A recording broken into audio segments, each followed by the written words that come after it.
c'est l'objet de sa première ouverture du capital, prélude à la privatisation effective d'Air France, intervenue quelques années plus tard dans le cadre du rapprochement avec KLM.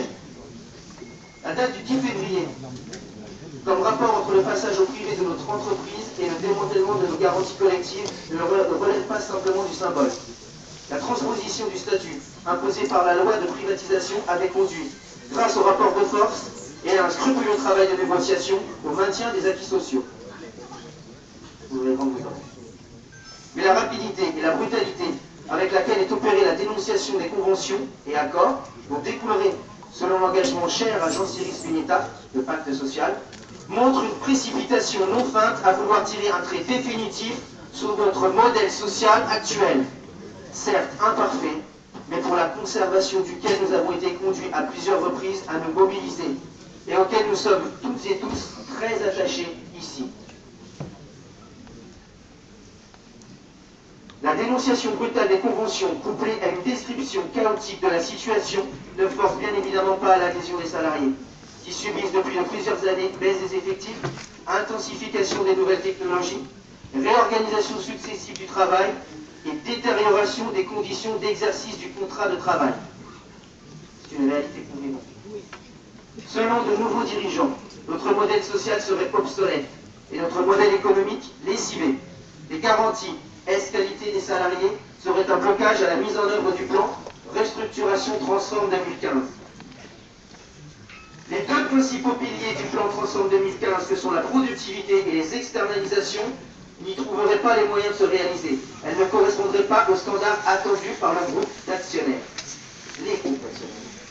Tandis que la direction répétait à l'envi qu'il fallait dénoncer les conventions pour réécrire un nouveau cadre conventionnel, les annonces de sous-traitance d'activités et de fermeture d'agences et de services se succédaient dans l'entreprise.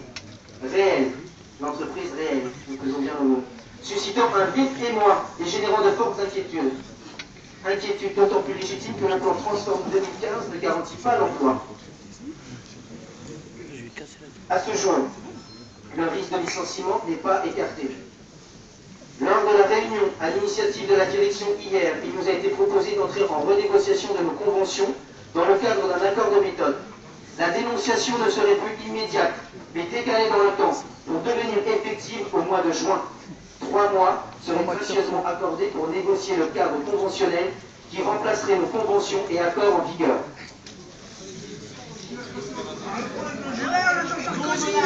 Camarades, faisons le silence parce que là, je vous le dis, au moment où on parle, des camarades ont été licenciés en Europe et partout. C'est des gens qui sont devant leur tasse de café en train de pleurer. On ne sait pas qu'est-ce qu'ils vont faire. On a bien vu chez France Télécom, Renault, les suicides, etc. Et je pèse mes mots. Et les Conti. Les salariés de la France Télécom. En départ les mecs du Nord. J'ai mal à ma sonde pito. La suite, les camarades, la suite, camarades du jury populaire.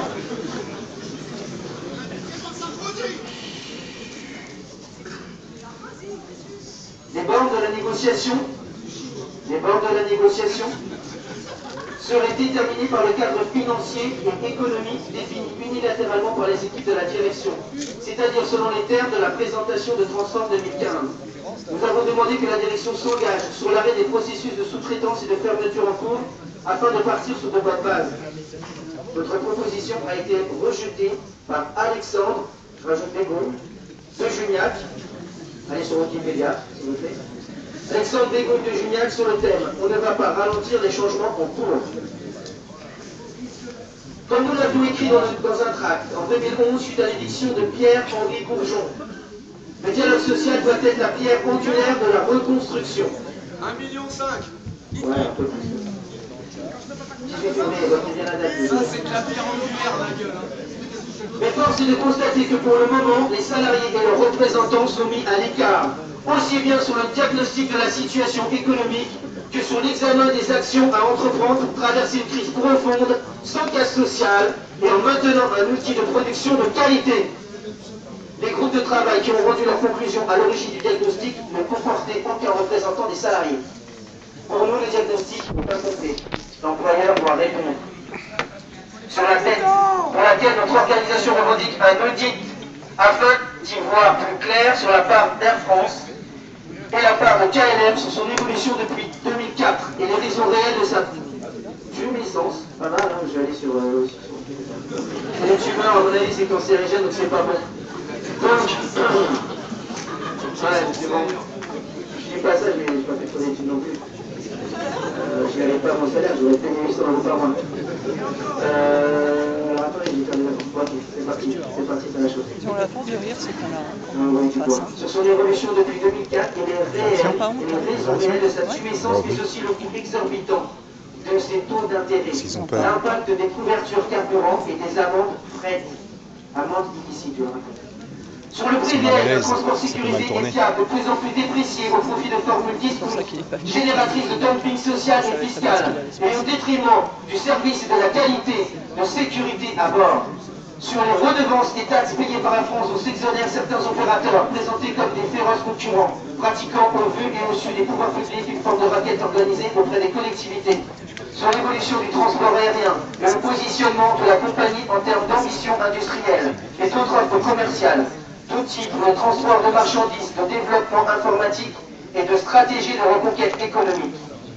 Il est crucial que les salariés soient associés à ces questions. Excusez-moi. S'il vous plaît. Il est crucial que les salariés soient associés à ces questions de fond, car il est indispensable d'avoir des perspectives pour se projeter. Les personnels d'Air France sont à juste titre fortement attachés au cadre conventionnel actuel. C'est pour cela qu'il est impératif que nous soyons fixés en préalable à toute discussion sur le modèle social et économique visé par le plan Transform 2015. Et je rajouterai, il n'y aura pas de plan Transform 2015 tel qu'il a été présenté. Vous allez reprendre le cheminement et vous allez travailler. Vous allez travailler avec toutes les organisations sociales. Vous allez travailler avec la Cour des comptes. Vous allez vous mettre à poil, comme vous allez nous mettre à poil. On nous